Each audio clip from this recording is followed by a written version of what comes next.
اور ہم واپس جانے سے پہلے شادی کی تاریخ طے کرنا چاہتے ہیں تاکہ واپس آ کر عائشہ کو اپنی بیٹی بنا کر لے جائیں۔ کمرے میں بیٹھے اس کی سماعتوں سے یہ آواز ٹکرائی تو عالیہ کا من بھر آیا اور اس نے لبوں سے سرگوشی کی، اے قسمتوں کے فیصلے لکھنے والے، میری دعاؤں کو سن لے۔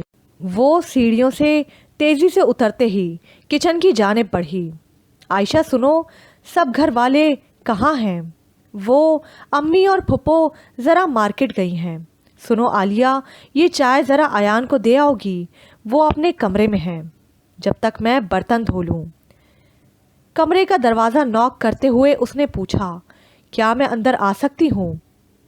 بالکل سر، پریٹی گرل، وہ بھی ہمارے کمرے میں، اس نے ٹرے سے چائے کا مگ اٹھاتے ہوئے کہا۔ کیا میں آپ کو واقعی اچھی لگتی ہوں؟ اس کے جذبات اندر ہی اندر گھٹ رہے تھے۔ تم اچھی ہو تو پھر میرے ہو جاؤ نا۔ کیا کچھ کہا تم نے؟ میں نے سنا نہیں، اس نے لیپ ٹاپ بند کرتے ہوئے کہا۔ کچھ نہیں، وہ ظہر کی نماز کا وقت ہو گیا ہے، میں چلتی ہوں۔ وہ سجدے میں گری بلک بلک کر بچوں کی طرح رو رہی تھی۔ اے اللہ، ایان مجھے دے دے، مجھے سکون دے دے۔ وہ ابھی دعا ہی کر رہی تھی کہ باہر سے اسے پھپھو اور امی کی آوازیں آنے لگیں۔ وہ اٹھی اور اس نے جائے نماز طے کر کے ٹیبل پر رکھ دی۔ اف، مارکیٹ میں تو بہت گرمی تھی، آمنہ نے سر سے حجاب اتارتے ہوئے کہا۔ شاپنگ تو ویسے کافی اچھی ہو گئی ہے، چلے بھابھی اب شادی کی تاریخ بھی دے ہی دیں۔ ارے صبر کرو آمنہ، تم تو ہتھیلی پر سرسوں جمانا چاہتی ہو۔ بھابھی، میں اور ایان پرسوں چلے جائیں گے تو ہتھیلی پر سرسوں ہی جمانا پڑے گا نا۔ اچھا ٹھیک ہے آمنہ، یہ تو گھر ہی کی بات ہے، 3 ماہ بعد تم عائشہ کو اپنی بیٹی بنا کر لے جا سکتی ہو۔ ہمنا بیگم کے یہ الفاظ عالیہ کے دل پر پتھر بن کے برسے۔ عالیہ اٹھی اور جلدی سے چادر اوڑھے گھر سے باہر جانے لگی۔ ارے عالیہ، یہ اتنی جلدی میں کہاں جا رہی ہو؟ ایان نے اسے جاتا دیکھ کر پوچھا۔ وہ میری دوست بیمار ہے نا، اس کے پاس جا رہی ہوں، یہ کہتے ہی وہ باہر نکل گئی۔ بھابھی، یہ عالیہ کو کیا ہو گیا ہے؟ جب سے میں یہاں آئی ہوں دیکھ رہی ہوں، عجیب و غریب حرکتیں کر رہی ہے، اور آنکھیں دیکھی ہیں آپ نے اس کی؟ سرخ ہے، ایسا لگتا ہے روئی بھی بہت ہے۔ پھولوں کی طرح کھلتی ہوئی عالیہ، ایسا لگتا ہے مرجھا ہی گئی ہے۔ ہاں آمنہ، تم ٹھیک کہہ رہی ہو، آج آنے دو، پوچھتی ہوں میں اس سے کہ ایسی کون سی دوستی ہے جو اپنا بھی یہ حال بنایا ہوا ہے۔ اب وہ بابا جی کے سامنے زاروں قطار رو رہی تھی۔ بابا جی، اللہ کا فیصلہ ایان اور عائشہ کا ساتھ ہے، مگر میری دعاؤں کا کیا؟ مجھے سکون نہیں آتا۔ اللہ سے یہ مت کہو کہ تم کیا چاہتے ہو، بلکہ اللہ کی سنو کہ وہ کیا چاہتا ہے، اور اللہ کی رضا میں راضی ہو جاؤ، پھر دیکھو سکون ہی سکون پاؤ گے۔ مگر اللہ نے میرے دل میں ایسے شخص کی محبت کیوں ڈالی جو میرا ہے ہی نہیں؟ بہت خوش قسمت ہوتے ہیں ایسے لوگ جنہیں اللہ راہ راست اور اپنی بندگی کے لیے چنتا ہے، مگر یہ انسان نفسی خواہشات کا لالچی کسی لالچ میں ہی اللہ کے قریب ہوتا ہے، اور جب دانش مند انسان اللہ اللہ کی رضا سمجھنے لگتا ہے تو وہ نفسی خواہشات چھوڑ کر اللہ کی رضا میں راضی ہو جاتا ہے۔ تو میرے دل میں اللہ نے ایسے شخص کی محبت اس لیے ڈالی تاکہ میں اللہ کے قریب ہو جاؤں۔ بابا جی، کبھی کبھی میرا دل چاہتا ہے کہ میں اس کا جواب سنوں، یہی تو مزہ ہے۔ اللہ کا انسان کو فوراً جواب نہ دینا ہی تو اسے امید دلاتا ہے، اور وہ اللہ سے مانگنے پر مجبور ہوتا ہے۔ جاؤ بچہ جاؤ، تم بھی اللہ کی رضا میں راضی ہو جاؤ۔ وہ گھر میں داخل ہوئی تو اس کی نظر عائشہ پر پڑی۔ عائشہ، سب گھر والے کہاں ہیں؟ ان کو چھوڑو، پہلے مجھے یہ بتاؤ عالیہ کہ کیوں چھپایا مجھ سے سب کچھ؟ کیا کہہ رہی ہو عائشہ؟ میری کچھ سمجھ میں نہیں آ رہا۔